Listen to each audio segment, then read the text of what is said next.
You are listening to the Foreign Policy Focus podcast. We cannot wait for the final proof. The smoking gun. It could come in the form of a mushroom cloud. Haven't you driven enough people from their homes already? Bulldoze their villages, seize their property and their laws. They had no part in making it. Now working in Libya with friends and allies, we've demonstrated what collective action can achieve in the 21st century. Now the host of the show, Kyle Ansel. This is episode 386 of the Foreign Policy Focus podcast. I'm very excited to have Joanne Leon returning to the show. Everybody should know who Joanne is. She's been on the show probably over 10 times now. There's several times. She is the host of the Around the Empire podcast, which is absolutely fantastic and essential if you really want to understand foreign policy issues. Some of her in-depth interviews with people like Elijah Manier and Scott Horton have been really, really great. So, Joanne, thank you so much for, all the content you're producing, and welcome back to the show. Thanks so much, Kyle. It's great to be here. I got you on again to talk about the Democratic race, and I had initially kind of planned or hoped to do like just a debate reaction show, but I think there's been kind of just so much going on in the race since the last debate, and I think that's the last time we talked. And so let's just kind of catch up all the way between now and then. Because there's been other interesting things going on, like Tulsi Gabbard's vote on the boycott, divestment, sanctions bill, and this Buttigieg character having some just terrible, terrible plans as well. So if you're ready to go, Joanne, we'll get right into it. Make sure you check out, this episode somewhere. My show is found at thelibertarianinstitute.org, and Joanne's show is at aroundtheempire.com. Is that correct? Yep, that's right. All right. Awesome. So let's start off with this Pete Buttigieg character, who I guess is probably the most innocent-looking character on the stage most nights. I feel like, maybe his childish kind of essence is going to make him seem unqualified, but I believe he is a veteran, and while an odd qualification to be president of the United States is only the mayor of South Bend, Indiana, but he has some big ideas on what he thinks the Americans should be doing. So why don't you get into this horrific plan? Okay, well, yeah, Buttigieg is, and he's also a veteran. I believe he's Navy, military intelligence and Navy, I believe. He talks about being in Afghanistan, and in the debate, he alluded to assault weapons and such. But after just a few days later, after the shootings in El Paso and in Ohio, he came out with a plan. He rolled out a policy that I guess he had on the shelf somewhere. He wrote a Medium article, and he gets a lot of media attention. He's very popular with the establishment, though not so much really with the people, although he's got decent poll numbers, but he's not technically leading. But anyway, he calls it an action plan to combat the national threat posed by the hate and gun lobby. And it has it's got three major points to it. One, invest more resources into solving the problem. Two, push to end the spread of violent extremism online. And three, get Congress to pass gun control legislation. And just broadly, in the first one, invest more resources into solving the problem, he says, quote, we must dedicate $1 billion to ensure that law enforcement across all agencies and all levels have sufficient resources to counter the growing tide of white nationalist violence, which is kind of crazy in itself since we spend, already huge amounts of money on military and law enforcement. But anyway, and then the second one broadly, a push to end the spread of violent extremism online. He talks about working with social media and other online platforms to identify and limit the spread of hateful ideology. So it's going to somehow counter an ideology using some type of censorship. And also, he says, quote, name and shame online platforms and other companies that refuse to take steps to curb the use by hate groups, which is interesting in itself. The third one, on getting Congress to pass gun control legislation broadly, says, make background checks universal and close the loopholes that allow dangerous individuals to acquire and keep guns. ban assault weapons and high-capacity magazines, support red flag laws that disarm domestic abusers, establish a nationwide gun licensing system, and resume federal funding for gun violence research. So those are the overall things. And then he writes a Medium article about it. And the lead to that is, quote, "When America was attacked on 9/11, we immediately said that we would never allow it to happen again. We declared that those attacks would change us for the better, and we mobilized to action. Today, America is under attack from homegrown white nationalist terror, facilitated by an unchecked corporate gun lobby." So, and a couple other, quote, excerpts. He says, quote, "Every day, one at a time, we continue to lose an average of 100 lives to gun violence, disproportionately in black and brown communities all around the country, including in my hometown," unquote. And then here's this is a direct quote from the Medium article. He said things like this in the debate and, online and on cable TV. He says, quote, "Weapons like the one I carried in Afghanistan have no place on our streets or in our schools, least of all in the hands of white nationalists. I want to be able to look back on this moment and tell my children that we brought people together to deliver gun safety. I want my children to be able to go to the mall with their grandmother or to school or to the movies without living in fear." So, he sort of appeals to authority.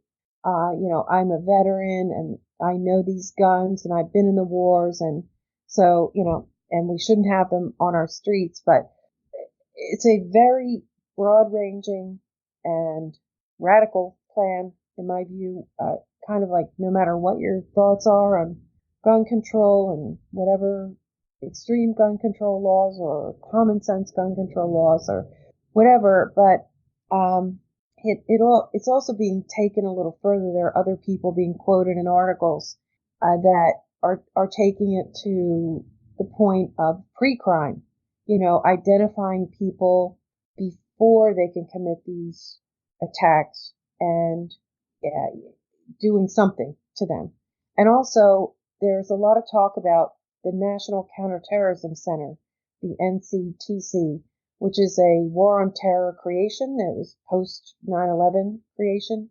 And they're talking about, I read a CNN article and another article about how they are already, and they've been told to re-examine the laws and reinterpret the laws to sort of figure out ways to extend their own authority to domestic terrorism, to using these counter-terror tools for foreign terrorists to address domestic terrorism, which is very, very concerning to me. I've got a lot here, Kyle, but I don't want to give you a chance to say something too. Yeah, well, I mean, I think the important thing you highlight there is just, this plan is what, the occupation he was working for in Afghanistan coming home, right. Trying to stomp out this extremism and all that. It's a terrible idea, right? Like what we should be fighting against. I actually talked about this on the last show, in reference to that Caitlin Johnstone article that was really great in reaction to the shootings, but, is reducing the terrorism laws we already have that, do so much to demonize and create Islamophobia, where you have FBI agents that are constantly entrapping lonely and mentally ill and sometimes just people on the slower side, but, young Muslim teenagers in the United States. They, put a whole bunch of photos of dead Muslim people from the Middle East, victims of the American wars, in front of them. And they say, "Hey, doesn't this make you want to kill Americans?" And they say, "Oh, yes, I guess it kind of does." And then, if they arrest them for that, if not, try to lure them into some kind of plot that they can never carry out. There's stories of FBI agents actually having to give people, $2.50 to go in the hardware store and buy a box of nails for the bomb he was never going to build, that the FBI had set this thing up the whole time. And so I think, while whatever Mayor Pete has in his mind, and maybe he is cynical enough to actually think that this is what's going to happen, is that the FBI is just going to entrap these kids. But, he probably thinks that this will work better. But it's just going to, be the government terrorizing Americans, not the government stomping out terrorism. They absolutely can't do that. And, me and Joanne have, a decade or so of observing U.S. foreign policy that absolutely confirms that you just can't stomp out terrorism with, these measures. Also very concerning was that censorship piece. I mean, police are always getting more money all the time. So, whatever. I think that's a little bit of fluff. But this whole, starting to find it and stomp out online, that's very concerning to me, because you give the U.S. government the power to regulate what's, white nationalism or whatever else. Who knows who ends up getting taken off the internet? And maybe it transforms from just that and starts to span to anybody who's, let's say, critical of the U.S. empire, or even, taking away Iranian or Venezuelan voices, something, I've talked about with U.S. sanctions that I think is really destructive. But, maybe they could shut down any website like RT or something like that. So I'll let you respond. Yeah, I have no doubt that it would be turned. I mean, having a history of coming up on the left, the left has been targeted by law enforcement for long before I was born.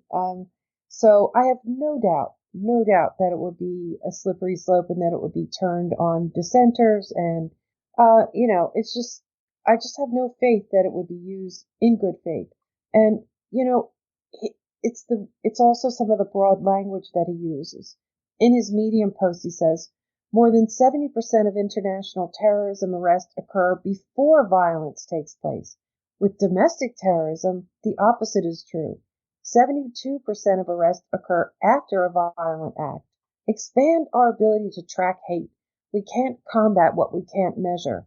We must pass the No Hate Act, the Durbin-Schneider Domestic Terrorism Prevention Act, the Domestic Terrorism Data Act, and restore federal funding for the Global Terrorism Database.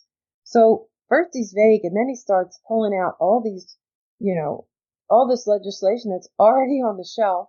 And I just find that to be really scary. And he also throws in here, I mean, it's kind of shocking how far of a reach he made. He also adds in here a national service policy.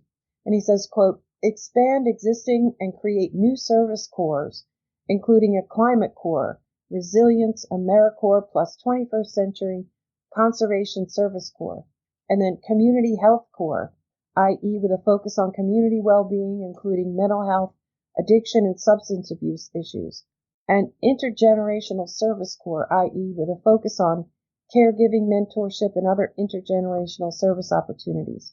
And he says, create a pathway toward a universal national expectation of service for all 4 million high school graduates every year, such that the first question asked of every college freshman or new hire is, where did you serve?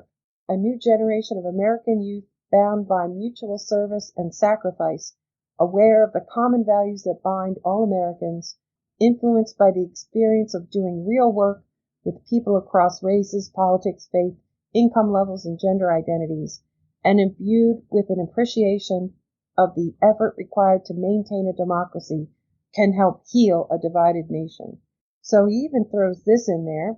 He starts out with just creating a few new corps and, throwing some more money at them. He claims that there's a huge demand for, I guess there are a couple of them already. There's the teachers, and I guess there's another one. And he's saying there's just not enough money there's a high demand, and way more kids would join these things if we had more money to bring them into it. He also throws in there the military too. He notes that the military only takes 20% of the applicants, although I would like to research that, because maybe he meant something different, because that doesn't sound right to me. But so he even throws this first. He's really trying to appeal to the left here, I think. But then, he says, create a pathway toward universal national expectation of service. He tries to avoid the term mandatory, but that's what he's saying. And, he says things like, for this service, you could get, your college tuition paid for, and, this would address the issue of, young people who are out of work, and so on and so forth. So he's, saying he's going to solve some serious problems with this national service. And again, I'm very wary of this.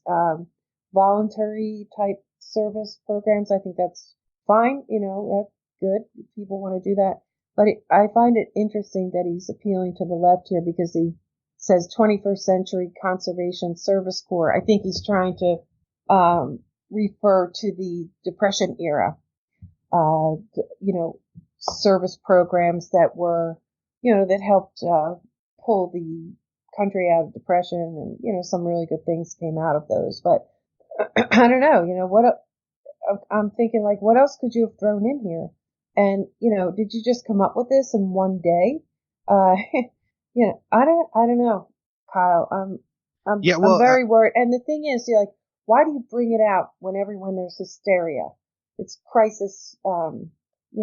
It's what am I trying to say? Like, it's exploitation of a crisis. Yeah, absolutely. Rahm Emanuel, I think, was one of the guys that said, never let a good crisis go to waste. I'm sure other people have said that same thing too. But yeah, I mean, as a libertarian, I have a special hatred for this mandatory conscription. And also, feeling like all these public kind of service organizations are in a lot of ways, I think, going to be ways for the government to kind of indoctrinate people into, their frames of thoughts and the kind of businesses and, the way they want them to live their lives, taking kids not only now through high school, but, I'm sure a year or more in these different corps and organizations, could really, set up the kind of mentorships and stuff like that where suddenly all these government employees are giving all the, these young kids direction in their life. And I'm sure it's going to stifle innovation, have terrible consequences, just based on our, freedom and rights. I don't think anybody should be forced to join any kind of organization, especially not the military. Seeing how government agencies are typically run and, looking at the military as an example, I'm sure none of these organizations will be nearly as beneficial to the young Americans as, Mayor Pete says. If you, think about it, like, a lot of times the people who get out of the military really don't have the qualifications and the certifications they need. And so while it sounds nice on the Army commercial, we're going to train you to repair helicopters. Well, it turns out the only organization that repairs Black Hawk helicopters are the U.S. military and, different contracting groups, I guess, that, maybe go overseas and do maintenance there. But it's not like that relates to a civilian job. Even if you become a mechanic, you lack the qualifications you need. So many of these, young men struggle to access healthcare and the other, benefits, and women too, that they were promised, when they signed up. And then, just look at the fact that the healthcare and the mental health disorders that come out of it, for a lot of people, I think entering the Army ends up, being a net negative on their lives and, not as helpful, as it seems to be. So, while he portrays this as the great new way to form an American generation, in one sense, I guess that sounds good on paper, especially when he's throwing out things like, the Defense of the Great People of the United States Act, or if you don't vote for this one, you're definitely a racist act, and, all these different organizations. I'm very surprised he doesn't have like the Planned Parenthood corpse just to really sell it on the propaganda, because what the hell, we're just making things up at this point. Yeah. But I find all this very dangerous. I am going to link to a Doug Bondow article in the show notes page that I think is pretty good on covering this, maybe from a little bit more libertarian angle than you come from, Joanne, but all the same, I think we generally agree on this. One thing I want to cycle back to just from, kind of the whole plan, and I hear this line out of Democrats a lot, where they kind of say, call the assault rifles weapons of war, and then that immediately makes it okay for Americans to be driving around Iraqi and Afghani neighborhoods and shooting anybody with them. But, we can't have them in the United States of America. And there's just this weird dichotomy where, like, there's just, I guess, an implicit admission that those people's lives aren't worth anything to them, and that only matters for Americans. And, if you oppose those guns being on American streets, then why don't you oppose them being on Iraqi streets?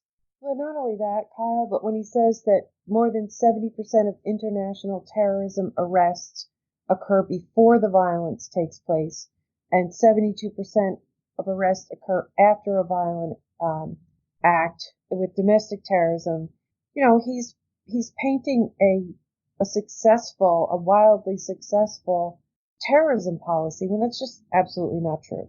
Yeah, right. I mean, how many of those 70%, maybe it's a whole 70%, never even committed a crime? They were just arrested and accused of terrorism. Well, Being arrested at terrorism, especially in the United States, if you're, an Arab Muslim, does not mean that you're a terrorist. That's crazy. And the total number, it's worded very cleverly. More than 70% of international terrorism arrests occur before the violence takes place. I mean, that could be two. It doesn't give you any numbers. It doesn't tell you how many times those international terrorism incidents happen. You know what I mean? It's a very deceiving number. Right, and we know that the intelligence agencies and the FBI are going to be deceptive on this. If you remember back to when the Snowden leaks came out, immediately, the FBI goes, oh, these are 55 cases where if it wasn't for that program that Snowden exposed, a terrorist attack definitely would happen to kill Americans. Turns out that's not so much true. Yeah, they kind of got caught lying on that one. I think there may have been one, and even that case was very, very, you had to take a generous approach to what the government was saying for that to be true. Yeah, so this is just terribly misleading. And I should also just say, Kyle, I don't have any guns. I don't like guns. I've never had a gun. So even I feel this way, right? So I think it's relevant to reveal that. Yeah, no, I thought that was a really cool conversation we just had. I hope people take it into account that I'm a libertarian and a very, fundamental anarcho-libertarian that comes from the right. And Joanne, you're, I don't know how socialist or what you would actually describe yourself, but you come from the left. And we have a discussion here on kind of the Democratic reaction to mass shootings in the United States, and find a lot to agree on, because so many of the problems that I think we face even domestically are a cause of the U.S. empire and the U.S. empire coming home. Another example of that, and I think most of our conversation here is going to center around Tulsi Gabbard's vote than the actual bill itself. But there was this anti-BDS bill that was passed by the House of Representatives. I don't actually think it'll turn into a law, but I could be wrong on that. But anyways, the most shocking vote and the most notable vote for me was that Tulsi Gabbard voted for this bill. Yeah, I was very, very surprised about it. And from what I can tell, I guess I follow a lot of people who support Tulsi. That's not to say that any of us have sort of chosen her as our Democratic primary pick. And I mean, technically I'm an independent now anyway. I've got a lot of gripes with the Democratic Party, but I was a lifelong Democrat, and I probably will change my registration again so that I can vote in this primary. But I would say that Tulsi supporters almost universally are surprised by this vote and disappointed by this vote. So she did put out a video statement about why she voted for it. It's HR Resolution 246, so that's a House resolution, sorry.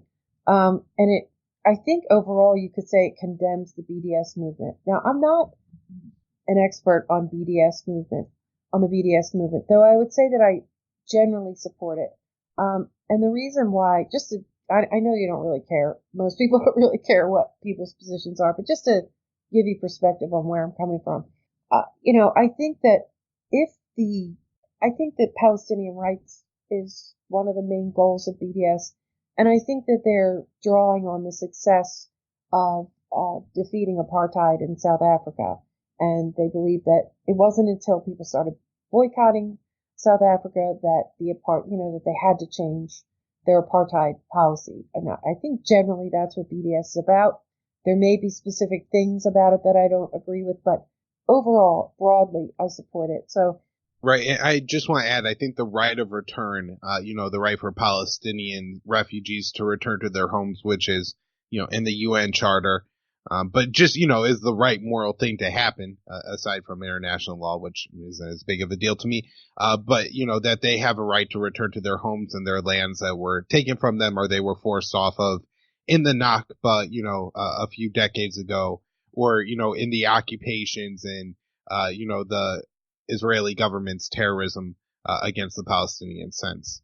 Right. And there's been a number of different pieces of legislation aimed at condemning, not just condemning, but actually preventing the BDS movement from being successful.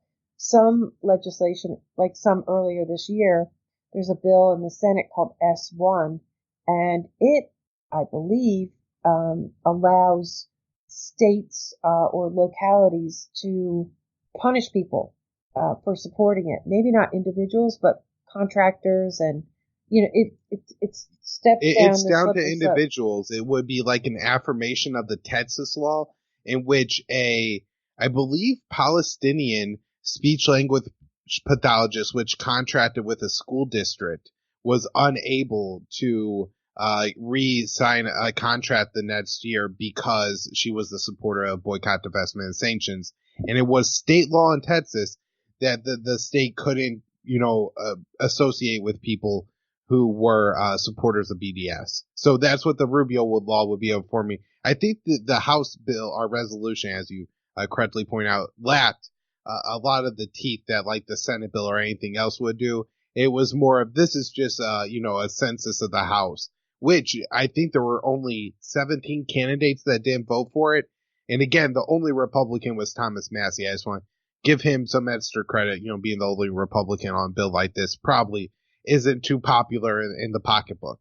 Yeah, here I've been. It would allow state and local governments the right to punish state or local contractors from engaging in boycotting Israel.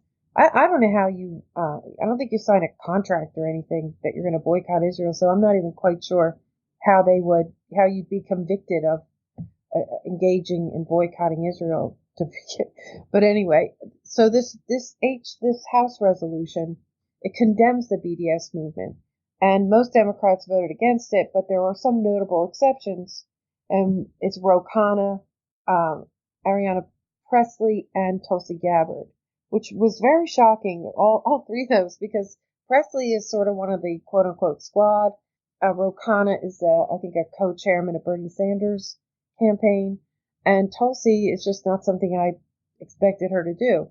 Now, she said that the reason that she voted for it was because she supports a two-state solution, and she doesn't support BDS. And then she went on she said that this bill had some specific caveats in it, that it won't tolerate suppression of free speech. So in other words, you can't punish people for participating in the BDS or engaging in a boycott. So that was I thought that was a pretty weak reason for voting for it, though. If she doesn't support BDS, well, I don't know. I guess that kind of explains it. If she doesn't support BDS, and the main reason she doesn't support BDS is because she supports a two-state solution, I don't know. That just kind of, it didn't do it for me. I can tell you that much. She did say that she opposed the Senate S1 bill, that it failed in the Senate in January, but then it was passed in February, but it has not passed the House. And that's the one that does punish BDS supporters. So I know that Ali Abunimah, who is the Electronic Intifada Palestinian rights, strong Palestinian rights prominent guy, he also was sort of shaking his head about it. And he said, well, yeah, it doesn't prevent you from supporting BDS, participating in BDS, but he called it a stepping stone, he just felt that it was a stepping stone toward some of the more nefarious bills. So I don't know I didn't find her explanation to be that convincing, or at least not, it didn't seem to make sense to me. It's such a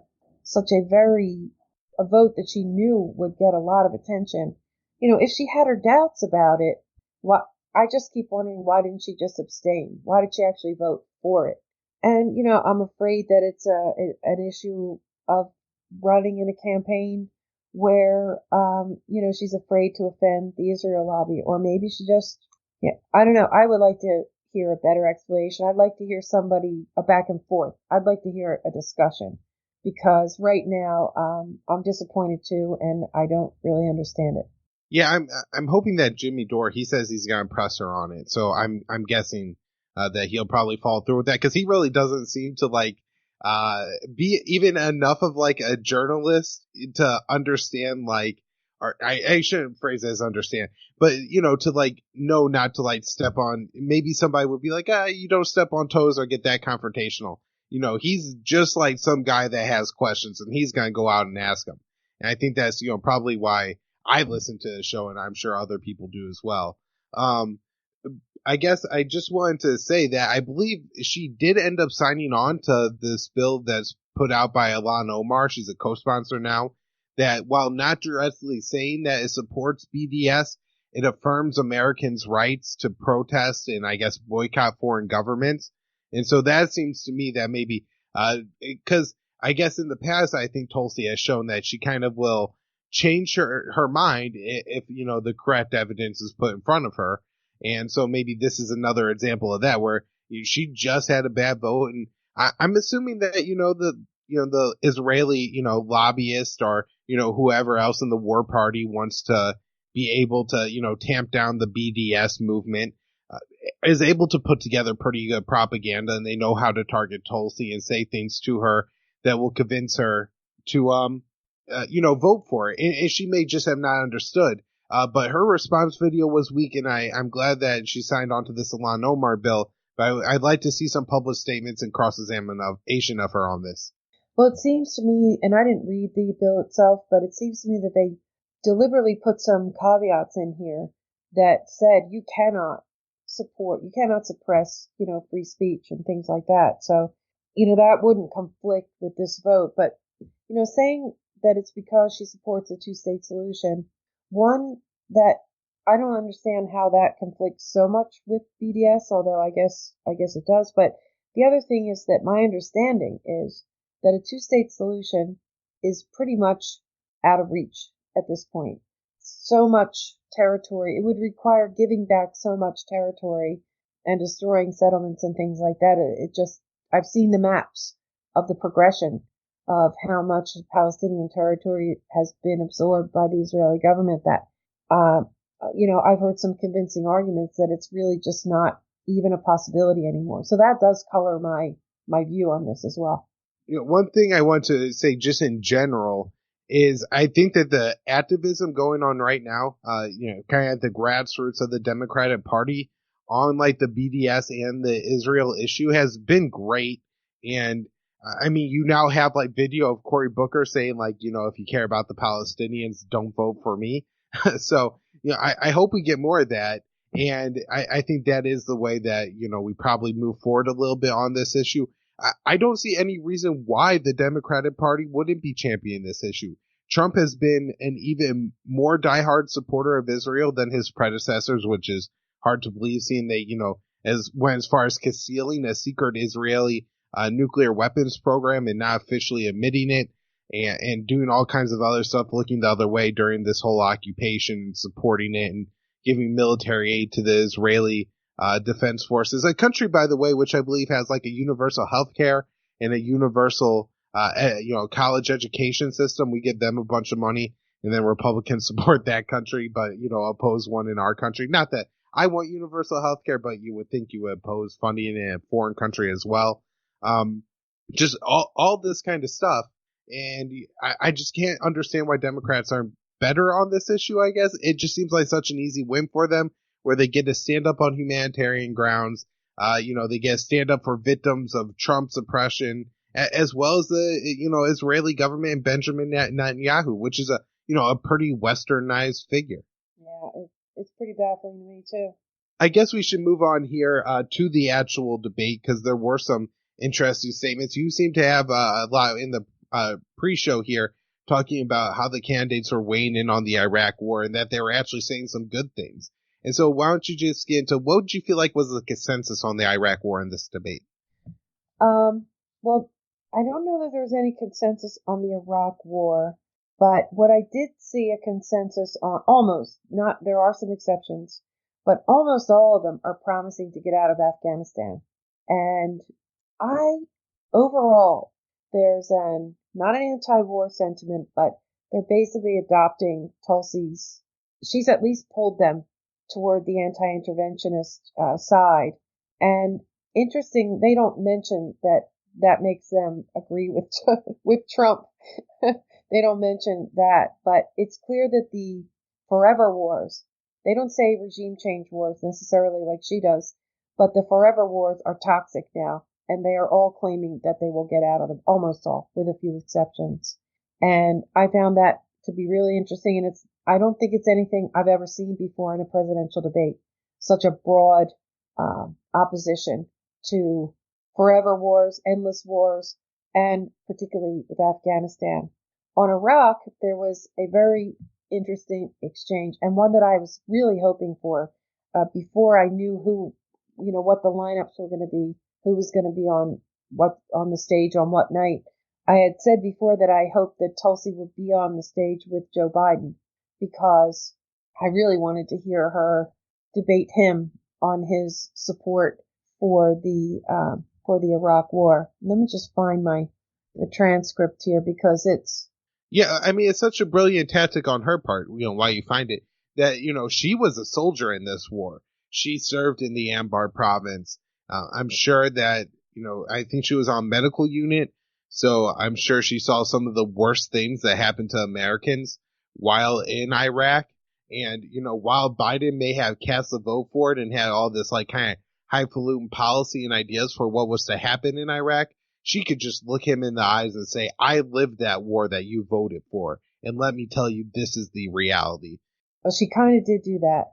And so it started out with they were talking to Inslee, and he says that he was one of the few who opposed it and made the right decision. And Jake Tapper was the moderator, and he sets up Biden, and he says, Vice President Biden, he was obviously suggesting that you made the wrong decision and had a bad judgment when you voted to go to war in Iraq as U.S. Senator. And Biden says, I did make a bad judgment, trusting the president, saying that he was only doing this to get inspectors in, blah, blah, blah, blah. So right off the bat, he admits it was a bad judgment. But look, he blames Bush. I guess he believes that he got hoodwinked there, which is really just not at all plausible. And then he jumps in and he says, and secondly, I was asked by the president, Obama, in the first meeting we had on Iraq, and he turned and said, Joe, get our combat troops out in front of the entire national security team. One of the proudest moments of my life was to stand there in the Al-Fawd Palace and tell everyone that we're coming. All our combat troops are coming home. So he gives himself credit. He credits himself entirely for Obama's pullout of combat troops in Iraq in whatever it was, 2010. Which didn't happen, by the way. Just to clarify, when Obama's term ended, there were still several thousand American troops in Afghanistan, a dozen or so dying every year. That was a very weird. I remember that night, and I was ecstatic because they had some media there, but even the media coverage was kind of weird. And they show the jeeps and the whatever vehicles rolling out of Afghanistan. They got the cameras there, and I was like, wow, well, we're pulling out of Iraq, and I thought we were for a little while there till I found out it was mostly a media stunt. But I don't know, whatever. I'll give them credit. They did pull troops out of Iraq, but I seriously doubt that Biden single-handedly did that. And then after that, and he's like, and I opposed the surge in Afghanistan. This long overdue, we should have not, in fact, gone into Afghanistan. And again, if you remember the 2008 election, one of the big concerns about Barack Obama was that he had no foreign policy experience. One of the reasons he chose Biden as a vice president was because he was going to be his foreign policy rock. Biden had been on the foreign relations committee in the Senate, whatever, always been, into the war and foreign policy stuff. So I don't know. And he's saying he opposed it, but he, as the foreign policy advisor to his own president, couldn't convince him to not do the surge. So, that's kind of a mixed thing there. But yeah, anyway, I got mixed up a little bit before. I was talking about Afghanistan instead of Iraq. But, as vice president, a whole bunch of U.S. soldiers end up back in Iraq and then in Syria fighting a war against ISIS. So, it's certainly not like Obama wasn't a hawk in that country. And then looking at Afghanistan, he says, oh, well, I oppose the surge. He didn't go out in front of the American people and say, I will resign as vice president if Obama goes ahead with this surge that's going to result in, I think, hundreds of American men, women dying in Afghanistan. This is a completely ridiculous policy, and it's only counterproductive. It's only going to kill Afghans. It's only going to kill Americans and prolong an unwinnable war, and I won't be a part of an administration that supports it. And you know what? That probably would have prevented the surge, Joe Biden, if that's what you really wanted to do. But it wasn't, so you did it. That's a very good point. Two really good points you made there.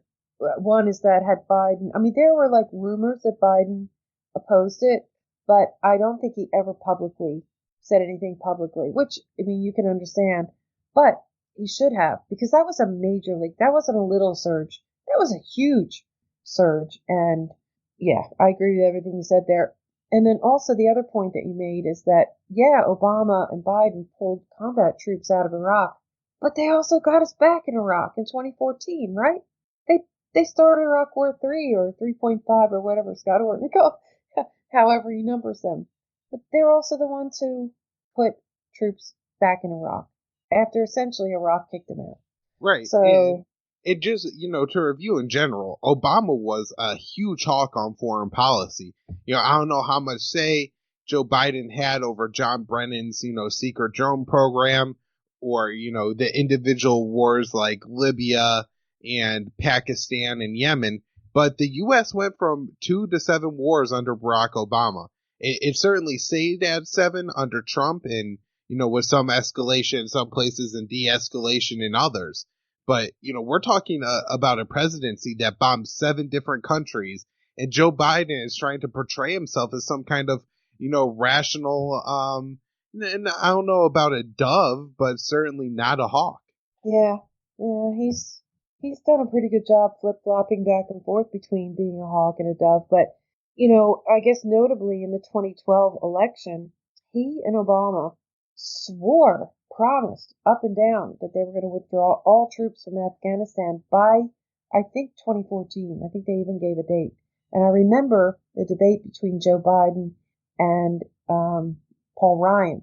And I remember there were some notable quotes of Biden saying, like, we will take all troops, banging on the desk, out of Afghanistan, period. I remember him saying something that ended with period. So, and they didn't. So anyway, that's just the beginning of the exchange because, Biden's really, I just call him Biden. Oh boy. Biden's really lame answer there. Tapper then swings, he specifically asks, he says, I'd like to bring in the person on the stage who served in Iraq, right? And he calls on Tulsi Gabbard. And I'm going to read the quote of what Tulsi said. She starts out with, "We were lied to. This is a betrayal. This is a betrayal to the American people, to me, to my fellow service members. We were all lied to.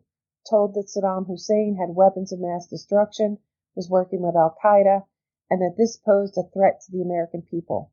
So I enlisted after 9/11 to protect our country, to go after those who attacked us on that fateful day, who took the lives of thousands of Americans. The problem is that this current president is continuing to betray us. We were supposed to be going after Al-Qaeda, but over years now, not only have we not gone after Al-Qaeda, who's stronger today than they were on 9/11, our president is supporting Al-Qaeda." And I think everybody was pretty shocked by that, but it's the truth. So she turned on Trump too. And, so initially she's talking about the CIA program in Syria. And initially Trump shut that down, I think early into his, after being inaugurated. But he has quietly, since then, I think fairly recently, restarted that program. He's funding it again. And so technically we are supporting Al-Qaeda again, which is, she could have gone further here and I wouldn't put it past her, but just the fact that she said that she did, I don't think I've ever heard a candidate say anything like this. So she really hit Biden and Trump on this one pretty badly. I was shocked by it, but very happy about it, actually. So I want to talk about Tulsi's other highlight from the night, and this is the one that's gotten the most media attention. And I'll just let you go through it because I know you were really excited by it, and it was a really great moment for Tulsi, and obviously, something we both really agree with her on. Yeah, so this one, I'll set it up a little bit to explain how it happened.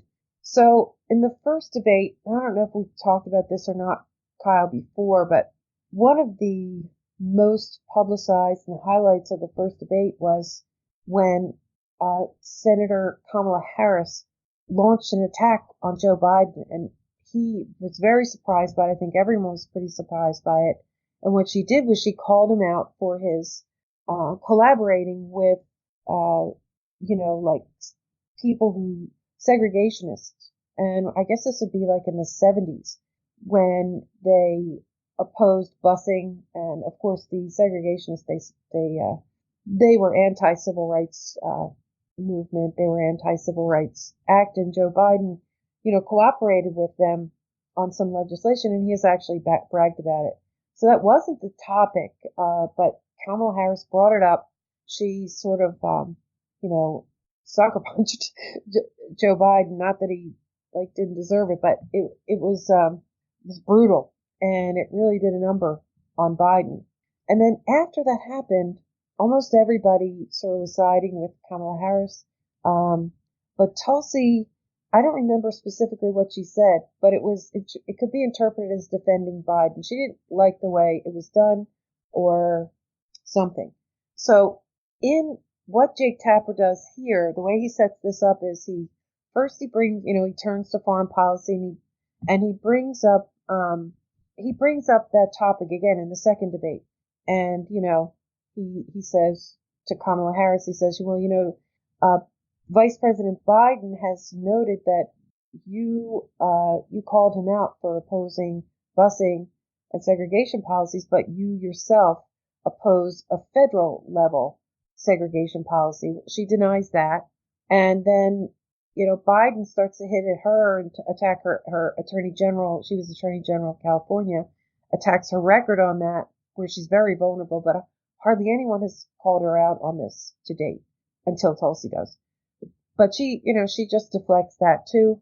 And then Jake Tapper goes to Tulsi and he starts asking her, well, Tulsi, I heard that you defended Biden on that. And Tulsi, instead of defending herself on the position she took on Joe Biden, she flips it. And here's what she says. She says, I want to bring the conversation back to the broken criminal justice system that's disproportionately negatively impacting Black and brown people all across the country today. Now, Senator Harris says she's proud of her record as a prosecutor and that she'll be a prosecutor president. But I'm deeply concerned about this record. There are too many examples to cite, but she put over 1,500 people in jail for marijuana violations and then laughed about it when she was asked if she ever smoked marijuana. And there's thunderous applause at this point. And then she says she blocked evidence that would have freed an innocent man from death row until the courts forced her to do so. She kept people in prison beyond their sentences to use them as cheap labor for the state of California. And I think, again, thunderous applause. And then she keeps going on. She says, and she fought to keep a bail system in place that impacts poor people in the worst kind of way. They have a split screen at this point, and Kamala Harris is completely blindsided by this, which is surprising because it's not a secret that her prosecutorial record is really pretty horrendous. But she didn't expect it from Tulsi Gabbard. The expression on her face, she's angry, she's anguished, and she's really rocked by it. They give her a chance to talk, and she goes on, as elected attorney of California, I did the work of significant reforming. She talks about all the good things that she did, and I'm proud of that work. And she keeps saying how proud she is of the decisions she makes, and she says, and I'm proud of making a decision to not just give fancy speeches or be in a legislative body and give speeches on the floor, which is kind of ironic since she's a senator, and she does do that. But anyway, but actually doing the work of being in the position of to use a power that I had to reform a system that is badly in need of reform. And that's why we created initiatives that were about re-entering former offenders and getting them counseling. And she goes on again defending her record. And Tapper then gives Tulsi another shot. And Tulsi says, the bottom line is, Senator Harris, when you are in a position to make a difference and an impact in these people's lives, you did not. And worse yet, in the case of those who are on death row, innocent people, you actually blocked evidence from being revealed that would have freed them until you were forced to do so. There's no excuse for that, and the people who suffered under your reign as a prosecutor, you owe them apology. And Tapper gives Harris another chance, and she's even more rocked now, and she's very angry. My entire career, I've personally opposed the death penalty, and that has never changed. And I dare anybody who's in a position to make that decision to face the people I've faced to say that I will not seek the death penalty. That's my background. That's my work. I'm proud of it. I think you can judge people by when they're under fire, and it's not about some fancy opinion on a stage, but when they're in the position to actually make the decision. What do they do? And she goes on more to defend herself, and doesn't really specifically address the issues that Tulsi had brought up. So that was that, and it may have all been over, but of course the media, there's nothing they love more than a beef, than an argument, than conflict. Right. So, it's like a fight breaking out at the end of a football game. It's absolutely perfect. They're all revved up for the post-game show. They're going to get interviews with everybody. What did you see? What was it like? What was this moment like? What did the audience do? What did the moderators do? How were the other candidates? Like every little detail of it. They are ready to go. Yeah, and so, clearly Tapper he teed this up for another brawl to break out. But I think he got even more than he bargained for because of the way that Tulsi handled it. So, yes, of course, after it, immediately they get Anderson Cooper, and they have this like little desk. And when the candidates come off the stage, sort of one by one, they sit them down. And I think one of the first things they did is they brought Kamala Harris on there, and they asked her about it. And when they ask her about it, what she does is she does two things that are very unfortunate. First, she attacks Tulsi, and she calls her, she said, she supports, and she's bumbling her words too. She can't even sort of make a coherent argument, but she says something like, she supports, Assad, who is a dictator and who, kills some people like cockroaches. And that was her whole response. And then after that, she says something like, I don't want to this will seem immodest, but, I'm a front runner. And, she's got like 0.1% polls. So, I don't really think I should even pay attention to this. And she got slammed for both of those things. And then of course they brought Tulsi on, and I don't remember exactly what Tulsi said when they brought her on, but there's a whole series of Tulsi versus Kamala. This continues because the media loves it. Of course, there are a lot of people, including many Californians, who really are not fond of Kamala Harris, and yet she's also the sweetheart candidate of the Democratic establishment, or at least some of the Democratic establishment. So. Oh, and I also forgot to mention, on Twitter, Kamala Harris's communications director immediately went after Tulsi and called her an Assad apologist. So that was the only thing they could think to attack her with, which was, really kind of crazy. And it continues because they bring Tulsi on to a couple of different shows, including one on MSNBC, and that anchor also brings up, so why did you go and talk to Assad? And this has been, I think, like 3 years now. And Tulsi calls them out and says, every time I come on MSNBC, you ask me the same question. If this is all you want to do, you just want to use these talking points. And ironically, some of the California newspapers came out pretty quickly with like a fact check. And they're like, was everything that Tulsi said about Kamala, was it true? And they're like, check. Yeah, it was true. That surprised me. And Van Jones, a CNN, he works for CNN. He talks about Tulsi. He says she has no fear. And then another memorable, I'll just tell you one more TV appearance that was very memorable for Tulsi. It was Chris Cuomo from CNN. This is a character in himself. But he brings her on and he tries to frame himself as sort of like her friend, someone who wants to advise her or help her understand how she could really, help her image and things like that.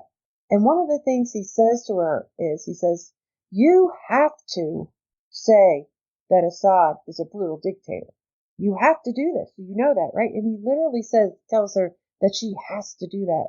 And she caves in a little bit. She says, yeah, he's a dictator, but she says, I'll talk to any dictator if it means diplomacy and a move toward peace, because without diplomacy, your only option is war. So she handled that pretty well too. And overall, I think it was a clear win for Tulsi. And it's also shocking, Kyle, that this is the first time that Kamala was really called out on a prosecutorial record. But even more shocking is how surprised and unprepared she was. Really stunning, I tell you. Right. Well, I guess, maybe she's just kind of a true believer in herself and doesn't understand all the damage that she caused. The fact that, she'll talk about parents being ripped away from their children at the border just fine when it's condemning Trump, but never that, she, ripped a pot smoker away from their children. And, the children lost probably a perfectly solid parent who just happened to enjoy marijuana. And that person's then locked up and all this kind of other ridiculous stuff that shows she's, really not the person that she certainly claims and pretends to be. I find it all very interesting. Here's another example too, of just, kind of more the war come home kind of stuff with this war on drugs and the militarization and just throwing everybody in jail for it. And so I just, another point, I think that's kind of been one of the more common themes of the show. I'm glad, Tulsi got this chance to go after Kamala Harris. I'm glad she's the one that, scored these points because I think somebody was going to. I mean, the record was pretty obvious. It was out there in great detail. All you had to do is read a consortium news piece on her that I talked about on the show and linked in the show notes page in the past that went down the list and said, look, this is the time she stood up for a case where they were, had prisoners, in cells with informants. And so the informant would just have all day long to talk to the prisoner who's like kind of your designated buddy in jail and get them to confess to different kinds of crimes and then use that in trial. Like that's some kind of true thing. Like, somebody in jail wouldn't maybe think that, I want this guy to think I'm capable of rape or murder, so he doesn't rape or murder me. I don't know how I will play my cards in jail, but I'm just saying that, you can't take a confession when somebody's behind bars to a paid informant as a way to, it's dirty. It's not solid evidence. And this is the kind of crap that Kamala Harris engaged in. It shows she's just an establishment hack. The personal attacks on Tulsi were so shallow. I'm surprised the one didn't get more attention when Kamala Harris was like, you're just a legislator, but I was a defense attorney. Tulsi should have been like, excuse me, I'm an active major in the U.S. National Guard, the Hawaii National Guard. I served 2 tours of duty as an army medic. Like, why are you saying that I wasted my life? That would have been huge. I can't believe she didn't make a bigger point there. But anyways, Tulsi could have done more damage. There's way more that she could have gone after. And again, she could have reacted differently to Kamala's attack on her. She was gentle on her, relatively. Yeah, no, I agree. It could have been a lot better. The insults as the Assadists are ridiculous. I hope at some point Tulsi gets so tired of it, she goes, what is this? Is the Democratic Party position that you cannot be for diplomacy, right? Because that's what they're saying, that if you can't talk to a leader of the country, then you can't have diplomacy. And so, is that the starting position of the Democratic Party? Are we that insane now that war is the baseline position to deal with anybody we determine to be dangerous? Yeah, and that would be, it's interesting that you say that because Bernie Sanders' position when he was asked, are we the policemen of the world, was, no, we need to use diplomacy. And then a whole bunch of people sort of copied his answer and did that too. We need diplomacy, not war. Diplomacy, not war. Which you could say he stole that from Tulsi because that was her position too. That was her answer.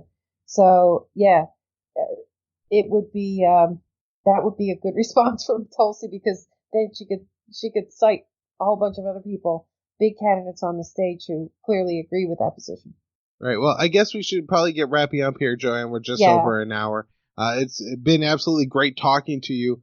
I think it maybe work out well if I just kind of try to have you on around every debate, and then we could talk about everything that's been going on, all the big highlights, especially, dealing with foreign policy and the war come home, which has really been one of the centerpieces of the debates.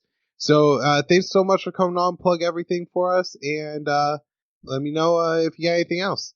Okay, Kyle. Yeah, just basically around the empire.com, you can find the podcast there. You can find it on all the mobile apps and on YouTube too.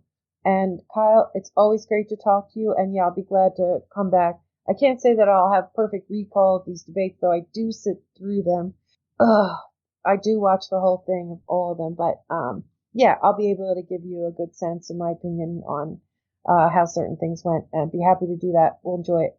Yeah, and I'm sure your notes and, recalling these debates will, as always, be more extensive than just about anybody else who sits that mind-numbing exercise. So, thanks, everyone. And, Joanne, I look forward to talking to you again soon. Okay, great.